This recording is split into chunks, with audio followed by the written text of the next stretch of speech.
front, great. If not, use the tools in the cockpit, the weight jacker and the adjusting bars. Maybe make it a little bit better.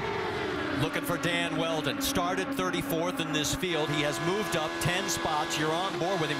And one thing he was worried about going into this race was all that dirty air created by 34 cars. But right now, the position he's in, he actually has a small advantage because everybody else is opening the air up in front of him. And he, oh, here we go. Trouble, contact, and a huge crash.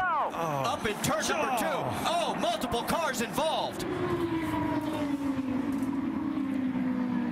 Oh, my. It looks like Dan Wheldon may be involved in it.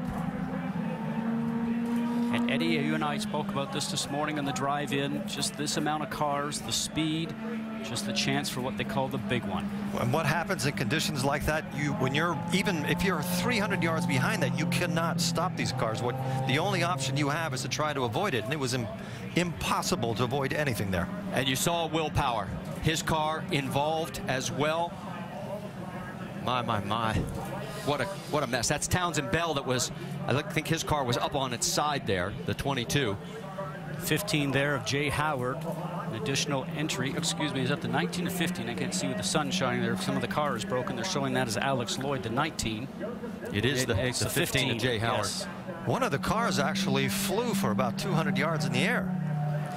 Red flag is out here at Las Vegas Motor Speedway on lap number 12.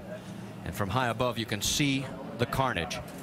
We talk about the car going through the air. Eddie, you know that these cars run so low down to the ground. We mentioned before, we saw them hitting the ground and sparking, that anything underneath the car, underneath the floor, underneath the tub, really just gets the air underneath the car itself, and up it will go.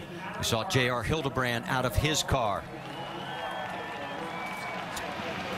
There is Dario Franchitti. Somehow he managed to get through the carnage, but sure, guys, I mean, there's just nothing I can do.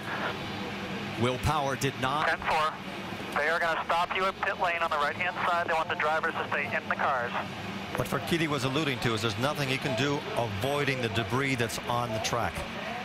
Well, there is debris everywhere. You can see just how many cars are literally torn apart.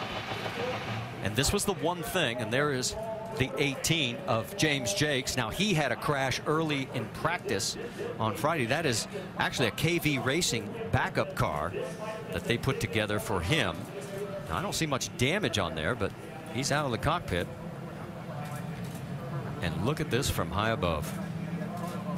And this was the one thing we were fearing when we saw qualifying and the two championship contenders in the middle of the field.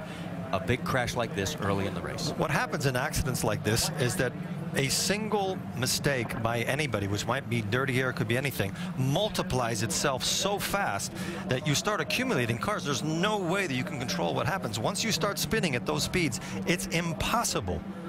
It's impossible to solve the problem. And when we were watching that, Eddie, I'm not sure that anybody made a mistake, because I started to see some sparks. I was wondering if actually there was a suspension failure or a failure on a car, and the sparks I saw, and then all of a sudden people started to collide with each other. So not sure if it was a driver error. There's Paul Tracy to the right there.